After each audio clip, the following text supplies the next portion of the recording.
Aray nga ho, tayo patuloy lang ho sa ating pamumulot. Yan nga ho palang ating mga napupulot na mga basura ay atin lang ho yan nilalagay sa sako.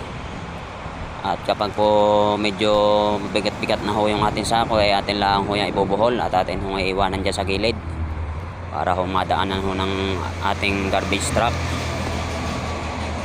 At pasensya na nga ho pala kayo dito sa ating voice over kung medyo maingay ho, dahil ho tayo ho dito lang din ho nagbo voice over sa expressway ho kapag po ating lunch break ho.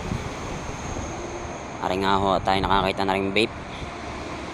Ayan ho, ayan ho nabasa na. Atin na lang ho subukan mamaya kung ayan ho magkakaigi pa.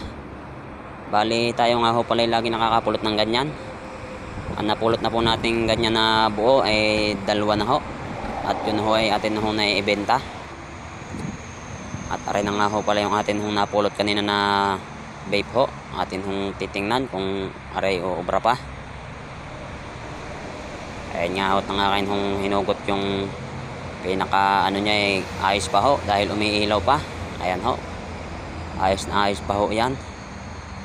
Atin lang hong itatapon na rin pinaka ano niya dahil naman ho disposable.